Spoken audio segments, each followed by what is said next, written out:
Shalom, que le Seigneur vous bénisse abondamment. Un réel plaisir et surtout une grande joie de nous revoir encore aujourd'hui et surtout dans ces bons moments partagés de la part du Seigneur. Je suis très content que vous m'ayez donné ce temps de vous parler de la part du Seigneur. Je remercie aussi le Seigneur pour ces témoignages que nous recevons de partout, les gens, de toutes les personnes qui nous suivent et qui sont énormément bénis. Je rends grâce au Seigneur pour sa faveur qu'il dépose sur nous. Depuis un temps, nous sommes en train de partager avec vous ce grand thème qui est comment les personnes qui réussissent avec Dieu prient. Et aujourd'hui, nous venons avec un autre point. Nous avions commencé avec un grand point qui était le parler en langue, qui est l'une des prières que font les personnes qui réussissent avec Dieu. Et nous avions donné 3 points dans ces sujets, dans ce premier point qui est le parler en langue. Et par la suite, nous sommes venus avec un autre point, le deuxième point qui était les personnes qui réussissent avec Dieu prennent des décisions dans la prière. Et je suis sûr et certain que ça vous a béni.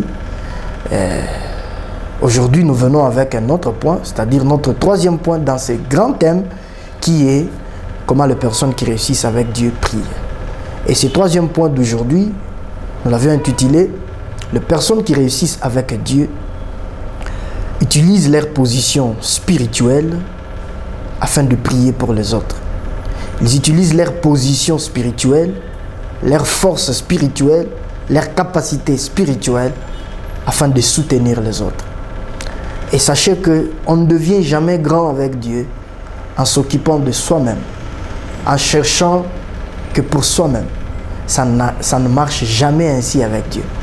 Mais on prend de l'envol avec Dieu, on devient grand avec Dieu. C'est lorsqu'on comprend qu'on ne vit plus pour soi-même, mais on vit pour les autres.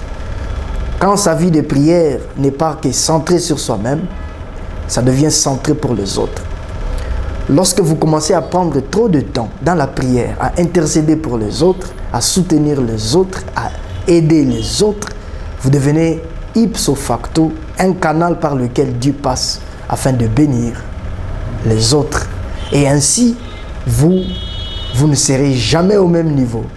Et Dieu vous élève. On est élevé par Dieu, c'est lorsque tout ce qu'on fait, on est motivé pour aider les autres, pour soutenir les autres. Ainsi, on devient grand avec Dieu.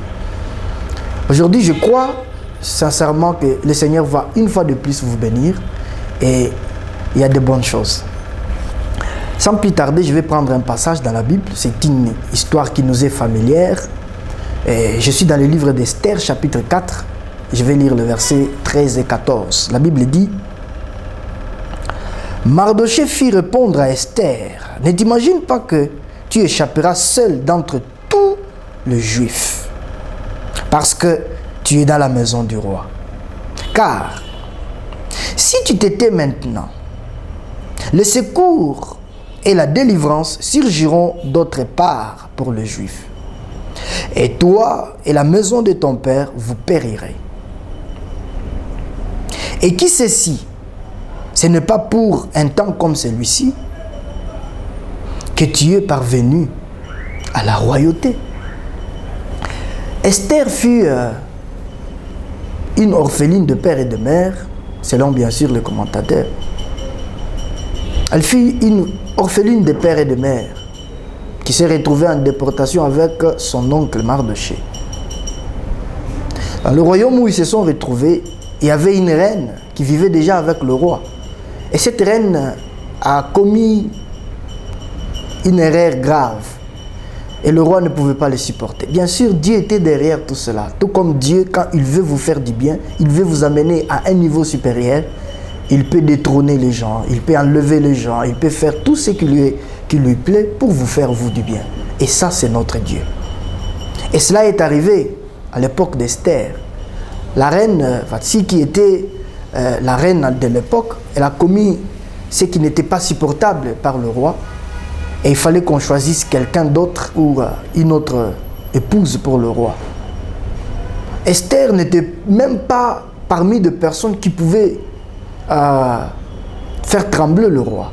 Cependant, à cause de l'Esprit de Dieu, le soutien de Dieu, Dieu a fait en sorte que Esther soit spéciale aux yeux du roi. Et elle fut choisie. Elle a occupé une position une position inimaginable, une position noble. Et il y a eu un homme qui a voulu exterminer les enfants ou la race juive. Et cet homme s'appelait Aman.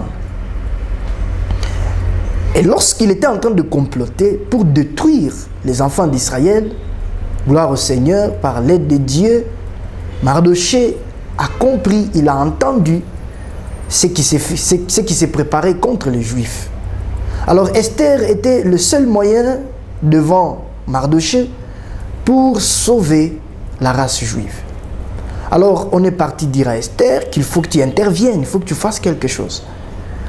La Bible dit, Esther a tremblé, elle a eu peur, disant que je ne suis pas habilitée d'aller voir le roi. Je vais aller au-delà des lois qui sont établies et je risque d'être tuée. Alors, c'est comme ça que Mardochée va parler à Esther, comme nous venons de le lire avec vous dans Esther chapitre 4, le verset 13 et 14. Elle dit, qui sait si c'est pour des moments pareils que Dieu t'a placé là où tu te trouves. Mais si tu n'interviens pas, sache que le secours pour les enfants d'Israël viendra d'ailleurs. Mais toi et ta maison et la maison de ton père, vous périrez. Ne pense pas que du fait que tu es dans la maison du roi, que tu échapperas à cela. Alors, la Bible dit, Esther a pris les choses en main et elle a utilisé sa position de reine pour sauver les enfants d'Israël. Mais elle n'a pas fait cela d'une manière hasardeuse. Elle ne s'est pas décidée seulement d'aller faire quelque chose. Mais elle a demandé à ce que la race juive, le peuple juif, et elle-même puisse entrer en prière de 3 jours à jeûne afin de prier. Oh, gloire au Seigneur. Quand ils ont prié, le miracle s'est produit. Mais une chose que je voulais souligner aujourd'hui, c'est que vous devez comprendre. C'est que lorsque Dieu vous a donné une certaine capacité spirituelle de prier, ça ne veut pas dire que cette position, cette capacité est pour vous-même. On ne devient pas grand avec Dieu lorsqu'on utilise ces capacités spirituelles que pour soi-même. L'objectif pour lequel Dieu vous a donné, c'est que vous avez comme capacité. Il y a des gens qui sont forts dans la prière. Quand elle entre ou quand il entre dans la prière, vous sentez que non, il y a l'Esprit de Dieu qui l'aide à prier. Mais Dieu ne vous utilisera pas puissamment si toute cette capacité que vous avez dans la prière n'est que dirigée de A vers A. C'est-à-dire, vous ne faites que prier pour vous-même. Et sachez, c'est un grand secret et qui est commun avec toutes les personnes que Dieu a utilisées puissamment dans ce monde. Ce grand secret, c'est que lorsque Dieu vous a donné une certaine capacité, ce n'est pas pour vous-même, c'est pour les autres. C'est pour que vous puissiez utiliser cela au profit et au bénéfice des autres. Quand les autres verront clair dans le don que vous avez de la prière, dans la capacité que Dieu vous a donnée de prier, quand les autres bénéficieront, vous ne manquerez de rien. Et ça, c'est le secret que toutes les personnes que Dieu, avec eux, a fait des exploits, ces personnes ont compris le secret d'utiliser leur capacité et prier pour les autres. Vous ne pouvez pas être un grand pasteur, un grand serviteur de Dieu, si tout le temps que vous avez, c'est de prier pour vos intérêts. Quand vous priez pour les gens, vous ne cherchez que d'abord, que vous puissiez avoir, que vous soyez vus, que les gens vous apprécient. Non, ça ne marche pas comme ça avec Dieu. Vous ne pouvez pas aller loin en tant qu'enfant de Dieu si tout ce que vous cherchez, c'est pour vos propres intérêts. Dieu n'utilise jamais ce genre de personnes. Il utilise ceux qui comprennent le secret de Dieu. Et ce secret, c'est lorsque vous prenez ce que Dieu vous a donné comme capacité dans la prière, vous commencez à l'utiliser pour les autres. Et ainsi, vous allez faire des exploits. Les apôtres se sont sacrifiés pour les autres. Et ainsi, Dieu les a élevés. Dieu ne les a pas utilisés dans le miracle parce qu'eux, ils avaient besoin que les gens le voient. Ou parce qu'eux, ils voulaient que les gens savent qu'eux aussi, ils sont là. Non. Tout ce qu'ils avaient comme motivation, c'était d'aider les autres avec l'évangile de Christ. C'est là, c'est passé avec notre Seigneur. La Bible dit, émis de compassion. Jésus était toujours rempli de compassion pour les autres. Tout ce qu'il a fait, lui-même, le Seigneur, il n'avait pas besoin de venir sur la terre. Il était déjà au ciel, là où tous nous envions aller. Et il était déjà là. Alors il a accepté de descendre sur la terre pour aider les humains. Est-ce que vous vous êtes déjà imaginé une seule fois si le Seigneur n'avait pas accepté de descendre sur la terre? Et surtout, si le Seigneur n'avait pas accepté de se sacrifier pour nous, savez-vous ce que nous serons aujourd'hui? Je ne sais pas si ce monde existerait même. Mais gloire au Seigneur, il a accepté de prendre notre place. Il a accepté de descendre. Et quand il était sur la terre, Jésus n'a jamais prié pour lui-même. Il n'a jamais prié pour lui-même. Toutes les prières que Jésus a adressées au Père, c'était en notre faveur. Dans Jean 17, il dit, Père, je ne te prie pas de les ôter du monde, mais je te prie de les préserver du monde. Voilà l'intercession. Quelqu'un prie pour les autres. Lorsque votre prière, la dimension spirituelle de votre prière, elle n'est plus centrée sur vous-même, mais sur les autres. Les gens qui sont autour de vous, qui souffrent, vous les aidez avec la prière. Les gens dans la famille qui traversent des moments compliqués, vous les aidez avec la prière. Lorsque vous pouvez commencer à accepter, à couper votre sommeil la nuit, vous vous réveillez tout simplement pour prier pour les autres. Oh, il y a des choses que vous allez vivre de la part de Dieu. Ce sera des choses que vous n'avez jamais demandé à Dieu. Et Dieu permettra à ce que vous puissiez les expérimenter parce que vous avez atteint un niveau supérieur dans la vie spirituelle. Et ce niveau, c'est de prier, d'intercéder, d'utiliser votre capacité spirituelle pour les autres. Je suis sûr et certain que vous êtes en train de me saisir. Les personnes qui réussissent avec Dieu intercèdent pour les autres, utilisent leur capacité spirituelle, leur don spirituel, leur capacité à prier. Ils utilisent cela pour les autres. Ainsi, Dieu les utilise pour qu'ils soient toujours bénéfiques pour pour les autres. Il y a un homme de Dieu qui a dit ceci. Il s'appelle Charles Spurgeon. Il a dit ceci. Chaque enfant de Dieu se trouve là où Dieu l'a placé dans un but, et l'utilisation pratique de ces premiers points est de vous amener à vous demander dans quel but pratique Dieu a-t-il placé chacun de nous là où nous sommes maintenant. Dans quel but Dieu vous a donné ce que vous avez maintenant. Dans quel but Dieu vous a donné la capacité de prier que vous avez maintenant. Ne gaspillez pas cette capacité. Ne gaspillez pas cette capacité à prier pour vous-même du matin au soir, du lundi au vendredi, plutôt au dimanche. Non, non, ne perdez pas votre temps ainsi. Prenez le temps, intercédez pour les autres. Soyez ce canal par lequel Dieu peut passer pour bénir les autres, pour transformer les autres. Priez et priez. Je me rappelle, il y a des années en arrière, je crois que j'ai donné même ce témoignage une fois devant l'homme de Dieu en question.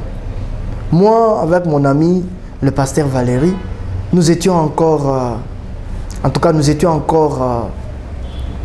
au bas de l'échelle. Un jour, nous avons appris qu'il y a un serviteur de Dieu qui traversait des moments difficiles. Ce n'était même pas un grand, mais c'est bien sûr un grand par rapport aux hommes, bien sûr. Il n'était même pas encore connu. Nous étions ensemble au bas de l'échelle, mais lui, il évoluait ailleurs. Alors, un jour, nous avons appris que cet homme de Dieu traversait des moments difficiles dans sa vie. Il venait de commettre une erreur qui lui avait coûté cher là où il évolue. On l'avait suspendu, et ainsi de suite. Je ne vais pas dire c'est quoi. Mais une nuit, je me rappelle, nous étions en train de dormir dans le temple à l'église. Nous étions en train de dormir dans le temple. À l'époque, nous étions des simples frères. Une nuit, comme nous avions l'habitude de nous réveiller chaque minuit et prendre 3 heures, 4 heures du temps dans la prière, nous nous sommes réveillés. Et ce jour-là, nous nous sommes rappelés que notre bien-aimé passait des moments difficiles. Sans quoi que ce soit, nous nous sommes décidés, ou devrais-je dire, nous nous sommes décidés d'intercéder pour lui. Nous avons prié pour cet homme de Dieu. Nous avons prié, nous avons prié. Oh, gloire au Seigneur. Le Seigneur a soutenu cet homme de Dieu qui par la suite, il s'est relevé et il a continué à servir le Seigneur. Et aujourd'hui, quand je vous parle, cet homme de Dieu qui pouvait abandonner tout parce qu'à l'époque, il était rejeté presque par tout le monde. Mais gloire au Seigneur, quand je vous parle aujourd'hui, cet homme de Dieu est un grand pasteur. Il y a quelques jours, il est venu chez nous, chez moi à l'église. il nous a bénis puissamment avec la parole. J'étais vraiment ému. Le Saint-Esprit m'a rappelé, il y a de cela à peu près 10 à 11 ans, que Dieu nous avait demandé d'intercéder pour lui. Nous avions prié. Oh, gloire à Dieu. J'étais vraiment béni. Alors le Saint-Esprit m'a rappelé, il m'a dit, et si vous n'aviez pas prié pour lui, peut-être qu'il ne serait pas ce qu'il est aujourd'hui. La prière, Dieu ne vous a pas donné la capacité de la faire que pour les autres, plutôt que pour vous-même. Mais Dieu vous l'a donné. C'est surtout pour les autres. Quand les autres tirent des bénéfices, des capacités spirituelles dans la prière que Dieu vous a données, et vous ne manquerez de rien. Le Seigneur s'arrangera à ce que vous n'ayez pas de manquement dans votre vie. Je suis sûr et certain que des choses peuvent se passer. Qui sait si ce que Dieu vous a donné en ce moment, c'est pour aider les gens envers lesquels vous êtes en train de vous moquer de leur faiblesse. Il y a des gens dans l'église qui peuvent être faibles, qui traversent des moments difficiles. Peut-être c'est un péché qu'ils n'arrivent pas à arrêter. Il n'y a aucun enfant de Dieu qui peut trouver du plaisir de vivre dans le péché, de demeurer dans le péché, dans des erreurs, dans l'alcool, dans la cigarette, dans la drogue. Il n'y a aucun enfant de Dieu qui peut avoir cette joie. Alors quand vous constatez qu'un enfant de Dieu traverse des moments pareils, vous pouvez constater une église qui a commencé peut-être même avant vous. Ce n'est pas un sujet pour vous de moquerie. Si Dieu vous a aidé, vous, c'est qu'il peut aider aussi l'autre. Mais ça demande peut-être que Dieu vous demande à ce que vous puissiez intercéder pour lui. Que vous puissiez intercéder pour cette église. Un enfant de Dieu n'est pas celui-là qui trouve du plaisir de se moquer des faiblesses, des difficultés que traversent les autres chrétiens, les autres serviteurs de Dieu. Mais ça peut être une sonnette d'alarme que le Seigneur est en train de retentir afin que vous puissiez prier pour cet homme. Peut-être que sa force n'est que faiblesse, comme le dit la Bible. Peut-être sa force n'est que faiblesse. Mais vous qui êtes forts, la Bible dit que ceux qui sont forts soutiennent ceux qui sont faibles. Mais si vous utilisez votre force que pour vous moquer des autres, que pour critiquer les autres, mais en quoi est-ce que Dieu tire des bénéfices dans ce qu'il a placé en vous? En quoi est-ce que le Seigneur tire des bénéfices dans ce qu'il a placé en vous? J'aimerais que vous puissiez comprendre que Dieu ne vous a pas donné cette capacité que vous avez que pour vous-même. Arrêtez de vous moquer des autres. Vous êtes en train de passer outre vos miracles, vos capacités. Plus vous prierez pour celui-là qui est faible, plus vous intercéderez pour celui-là qui traverse des moments compliqués. Dieu ajoutera des forces, des dimensions en vous pour que vous soyez toujours ce canal par lequel il peut passer pour soutenir ceux qui sont faibles. Mais si vous vous moquez d'eux, vous prenez du plaisir de vous moquer de ce qu'ils traversent. Vous savez, il y a des gens qui croient qu'eux, ils sont plus spirituels que les autres. Dieu ne t'a pas rendu. Il peut même se faire que tu es plus spirituel que les autres. Mais Dieu ne peut pas trouver du plaisir de te rendre toi plus fort que les autres pour que tu te moques d'eux.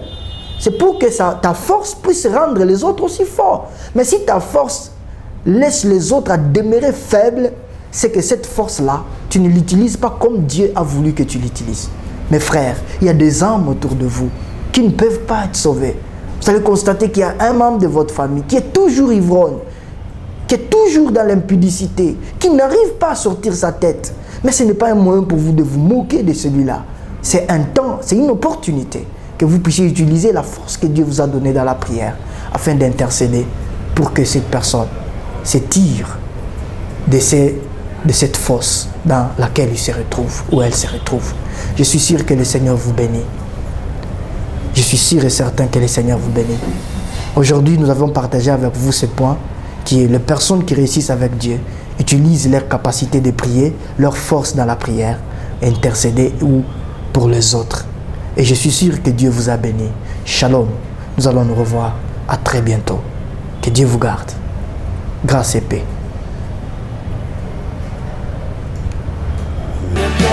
Afin de te connaître.